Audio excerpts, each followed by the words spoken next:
Hey y'all, so I didn't know whether or not I was gonna actually post this or what. Obviously I feel some type of feelings about it. I feel like as of lately, like Spirit God has been asking me to just be a little bit more vulnerable with myself because I preach a lot about healing, and I preach that way because it's really the way to get through all of this of what people is going through. It's the way that like we get through life. We have different callings of our life, and you know what I'm saying, the things that we don't want to let go of, we carry it. And it's a lot of places where you want to go, where you can be to your highest potential, that you cannot carry that same weight. It'll just be too heavy. Erica Badu knew what she was talking about. Baby, pack light. Because when you on to your next one, you gotta go. You cannot carry no 40 years worth of baggage to your higher next level. You cannot do it, right? It's gonna make it the journey even longer, more strenuous. So baby, unleash those feelings, unleash those emotions. Leave them where they at. Leave them. You know what I'm saying? Maybe they'll come back, but you'll know better how to handle it the next time. You'll handle it from a higher perspective, from a higher place, because you have already did the tough work of letting it go. Then when you realize it again, it's easier. I know exactly who you are. I no longer resonate with with this feeling. I no longer resonate with that.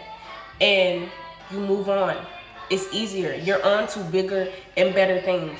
You're on to your next level, but you cannot carry you cannot carry your past with you. You can't do it. I remember I was in Jamaica, and Ebony, I love Ebony so much. Ebony, if you ever see this, hey girl. But Ebony told me, she was like, I watched you this whole time, and you kind of hold your arms up like this, as if you got the weight of the world on your shoulders. She was like, I felt drained. I feel drained just looking at you. And I was like, I just cried, because all my life, like, I noticed in pictures, like, my shoulders would be up, but because I done did it so long, I just figured that it was normal. I just figured that was me. I didn't necessarily like it, but I came around to, like, I guess this is just me. It wasn't me. Emotionally, your body carries trauma. You know what I'm saying? So if you feel like you have a lot of weight, it's going to like show up in your body. You know what I'm saying? I feel like I always had to have my guard up, because I felt like I had all this stuff I had to carry. You know what I'm saying? How you gonna support all this stuff if your arms aren't up? You know what I'm saying? It'll easily slide, whatever. You know what I'm saying? And I said, I don't know how to fix it. And she said, when you realize that you're doing it, just drop it. And that's the same thing that we have to do with our past traumas. Once we have done discovered it, once we have done discovered the root and we dig it up, if it ever becomes a thing again, when we realize it, trying to take root again, we drop it. We drop it. We leave it where it's at. We walk away. You do not dig the hole for it and cover it up so it can plant a seed in your life if you don't want that anymore. You know what I'm saying? So God has been calling me and asking me to just be a little bit more vulnerable, because I feel like a lot of times, not even just in our generation, but a lot of the times, people feel like that's a weakness to be vulnerable. There is a lot of strength in vulnerability. It's just uncomfortable.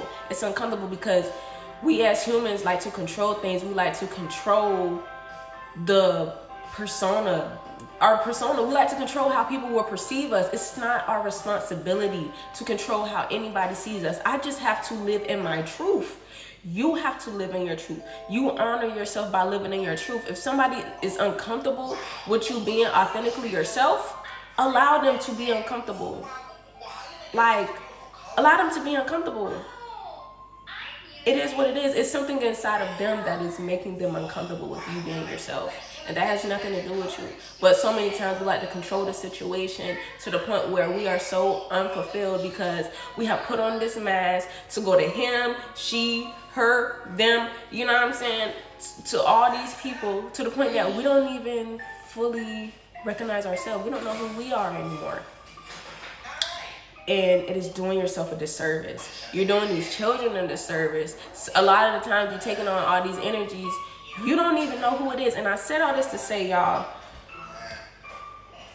I cried 4 times back to back just now before coming on this video, because I pulled up a video on Facebook of Miss Rachel, and she was doing a video, you know, with a little girl from Gaza. And the little girl, you know, she like 2 or 3 years old. She just saying, like, you know, in her baby voice, she know that the stuff that's going on over there is fucked up.